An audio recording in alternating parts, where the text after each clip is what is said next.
5 years ఈరోజు మనము DSC school assistant గణిత శాస్త్రము తెలుగు మరియు సంస్కృత అకాడమీ ఆంధ్రప్రదేశ్ వారి బుక్ అండి. ఇందులో కంటెంట్లో ఉన్నాము. అంక గణితము చెప్పేసుకున్నాం. ప్రాక్టీస్ బిట్లు సంఖ్యా వ్యవస్థలో వచ్చేసి ప్రాక్టీస్ బిట్లు చేసుకుంటున్నామండి. రిమైనింగ్ బిట్లు చెప్పుకోబోతున్నాము. 100 అయిపోయినాయండి. 101 చెప్పుకోవాలి. ఈ వీడియో చూస్తున్న అభ్యర్థులందరికీ చిన్న మనవండి, దయచేసి సబ్స్క్రైబ్ చేసుకొని లైక్ చేసి షేర్ చేయండి. థ్యాంక్ యూ అండి. సో ఇక్కడ అకాడమిక్ బుక్లో ప్రతి సమ్ము కూడా ఒక్కొక్క మోడల్ అండి, కాబట్టి ప్రతి సమ్ము చూసుకోవాలి జాగ్రత్తగా. షార్ట్ కట్ని ఫాలో అవుతూ ఉండాలి.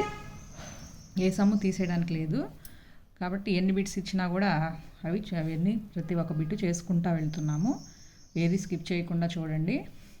సో నెక్స్ట్ ఇక్కడ చూడండి, వీడియోలోకి వెళ్తున్నాము. లాగ్ 343/125 ఈక్వల్ టు అంటే log a/b formula log a - b అండి. సో దాని ప్రకారం ఇక్కడ 343ని 7 క్యూబ్గా రాసుకున్నాము. 125ని 5 క్యూబ్గా రాసుకున్నాము. Log a/లాగ్ b. ఇంకా 3 log 7 అంటే లాగ్ 7 క్యూబ్, 3 log 5 అంటే లాగ్ 5 క్యూబ్, అట్లయినా వేసుకోవచ్చు. సో అప్పుడు ఇక మనకి 3ని కామన్ తీసేస్తే లాగ్ 7 - లాగ్ 5 ఆన్సర్ 4 అవుతుంది. 3x = 5x - 2 సాధించగా x = నెక్స్ట్ సమ్ వచ్చి దీన్ని కూడా లాగ్ అప్లై చేస్తే ఇరువైపులా x log 3 = x - 2 log 5 అవుతుందండి.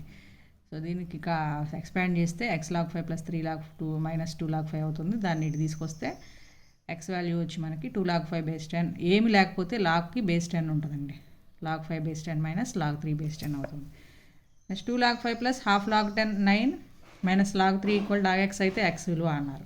So log a + log b అంటే log ab ప్రకారం log 25 × 9ని 3 స్క్వేర్గా రాసుకున్నాం. ఆ హాఫ్ అనేది పవర్లోకి వెళ్ళిద్ది. log n log a = a/n లాగా. సో దాని ప్రకారం మళ్ళీ log a - log b అంటే log a/b. సో డైరెక్ట్గా వేసేసుకున్నాం. = log x అండి. దీన్ని సింప్లిఫికేషన్ చేస్తే 75/3 = x అంటే 25 వస్తుందండి మనకి. నెక్స్ట్ 2 + log 3 బేస్ 2 అంట. 2 స్క్వేర్ ఇంటూ ఇక్కడ ప్లస్ ఉంది కాబట్టి ఇంటూ అయింది. 2 బేసెస్ ఈక్వల్గా ఉంటే పవర్స్ యాడ్ చేస్తాం కాబట్టి 2 power log 3 బేస్ 2. ఈ log 2 అనేది 2 power log 2 అనే బేస్ 2 అనేది ఈక్వల్ 1 అయిపోయి 3 ఉంటుందండి. ఇలా 2 స్క్వేర్ అంటే 4 4 3s are 12. log 10 + 2 log 3 - log 2 అండి. సో దీనికి log 10 + log 3 స్క్వేర్ అంటే 9, log 90 - log 2 అంటే log 90/2 అవుతుంది. అంటే log 45 అండి. Next x = log 3 base 2, y = log 5 base 2 అయినా log 6750 బేస్ 2 ఎంత అన్న. దీనికి ఎల్సిఎం చేసుకుంటే మనకి 2 × 3³ × 5³ వస్తుంది. దాని లాగర్థంలో అప్లై చేసుకుంటే log 2 base 2 + 3 log 3 base 2 + 3 log 5 base 2 అంటే 1 + 3x + 3y వస్తుందండి. సో ప్లస్ 3y కూడా వస్తుంది ఇక్కడ. నెక్స్ట్ ఇక 2 power x + 1 = 3 power 1 - x అయినా x = అన్నారు. దీనికి కూడా అంతే. x + 1 log 2 = 1 - x log 3. ఇరువైపు logarithms apply చేసుకుని చేస్తే log 3 - log 2/log 2 + log 3 వస్తుందండి. Next 2.3 whole power x = 0.23 whole power y = 1000 అయినా 1/x - 1/y వాల్యూ 23/10గా రాసుకోవచ్చు కదండి. అప్పుడు 23/10 = ఇక్కడ 10³ రెండింటికి ఈక్వల్ అవుతుంది. 1000 అనేది దీనికి ఈక్వల్ అవుతుంది, దీనికి ఈక్వల్ అవుతుంది. సో 10³ ఈ పవర్ x అటు తీసుకెళ్తే హోల్ పవర్ 1/x అవుతుంది.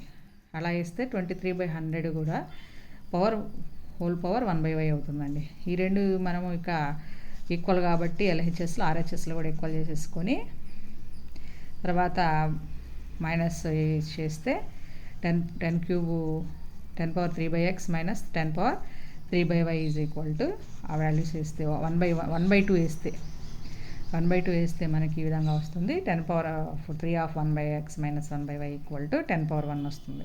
సో 1/3 అనేది ఆన్సర్ వస్తుందండి. log 100 అనేది అకరణీయ సంఖ్య, ఎందుకంటే log 10² అంటే log 25 × 4 2 log 5 + 2 log 2 log 5 value substitute చేసుకుంటాం, log 2 వాల్యూ సబ్స్టిట్యూట్ చేసుకుంటాం. వచ్చిన వాల్యూ అనేది అకరణీయ సంఖ్య అవుతుందండి. నెక్స్ట్ 110 అనేది 25² = 625కి సమవర్గమాన రూపం. దీనికి a/m = 10 అయితే log n బేస్ a = 10 ప్రకారం ఆన్సర్ వచ్చి log 625 బేస్ 25 = 2 అవుతుందండి. Next A is equal set of x such that X belongs to Z -2 less than or equal to X less than or equal to roster రూపం list form అండి. ఇక -2 less than or equal to కాబట్టి -2 కూడా ఉండాలి. -2 number line మీద -2 -1 0 1 less than or equal 2 వరకే. So ఇది అవుతుందండి. నెక్స్ట్ ఇది కూడా సెట్ బిల్డర్ ఫామ్ ఇచ్చేసి రోస్టర్ రూమ్లో లిస్ట్ ఫామ్లో రాయమన్నారు. ఇక్కడ 2 లెటర్స్కి 1 లెటర్ రాసుకుంటాం. MOATHEICS అన్ని స్మాల్ లెటర్స్లో ఉండాలి. సో సెట్ ఆఫ్ అని రాసి స్మాల్ లెటర్స్ రాసేసేయాలండి. సో సెట్స్ని మాత్రం క్యాపిటల్ లెటర్స్, సెట్లోని ఎలిమెంట్స్ని స్మాల్ లెటర్స్ కాబట్టి ఇక్కడ స్మాల్ లెటర్స్ వచ్చినాయి. Next A is equal set of 1 4 9 16 25 set క్లోజ్కి సమితి నిర్మాణ రూపం రోస్టర్ సెట్ బిల్డర్ ఫామ్ అంటే రూల్ ఫామ్. ఏ రూల్ ప్రకారం ఇది ఫాలో అవుతుంది? 1 స్క్వేర్ 2 స్క్వేర్ 3 స్క్వేర్ 4 స్క్వేర్. దాన్ని ఇలా రాసుకోవాలి సెంటెన్స్గా. X such that x is equal to x అనేది వై స్క్వేర్కి ఈక్వల్. ఆ వై అనేది belongs to N natural number. అది లిమిట్ ఎక్కడి నుంచి 1 less than or equal to y less than or equal to 5 అవుతుందండి. నెక్స్ట్ ఏ సబ్సెట్ బి అయినా ఏ union B అవుతుంది. ఎందుకంటే ఏలోని మూలకాలన్నీ బీలో ఉంటాయి కాబట్టి ఏ యూనియన్ బిలో మూలకాలన్నీ కూడా బీలో ఉంటాయి. ఏబీలు విక్త సమితులు అయితే N of A intersection B అనేది పై ఏ ఇంటర్సెక్షన్ బి పై అవుతుంది. ఎన్ ఆఫ్ ఏ ఇంటర్సెక్షన్ బి అంటే పైలో మూలకాలు ఏముండవు కాబట్టి 0 అండి. నెక్స్ట్ ఇక ఏకు ఘాత సమితిలో 32 మూలకాలు ఉంటే 2/5 = 32. అప్పుడు ఎన్ ఆఫ్ ఏ ఏమవుతుందండి? 5 అవుతుంది. WNలు సాధారణ సంకేతకాల్లో సంఖ్యా సమితులను సూచిస్తే W - n హోల్ నెంబర్స్లో ఉండి న్యాచురల్ నెంబర్స్లో లేనిది ఏంటి? 0 కాబట్టి సెట్ ఆఫ్ 0 ఆన్సర్ అవుతుంది. A is equal set of x such that x ఒక ప్రధాన సంఖ్య, B is equal set of x such that x ఒక బేస్ సంఖ్య అయినా A - B ప్రధాన సంఖ్య అవ్వాలి, బేస్ సంఖ్య అవ్వకూడదు అన్నప్పుడు సెట్ ఆఫ్ 2 అవుతుందండి. Next N of A = 6, N of B = 4, N of A union B = 7 అయిన N of A intersection B formula N of A plus N of B minus N of A union B చేస్తే 6 + 1 4 10 - 7 3 అవుతుంది. ఏబీలు 2 శూన్యేతర సమితులు అయితే N of P of A = 128, N of P of B = 32 అయినా N of A minus N of B అంటే 2/7 2/5 7 - 5 వచ్చి 2 అవుతుంది. So ఇది ఇంతటితో వీడియో ఆఫ్ చేస్తున్నానండి. నెక్స్ట్ వీడియోలో కంటిన్యూ చేస్తాను. Thank you.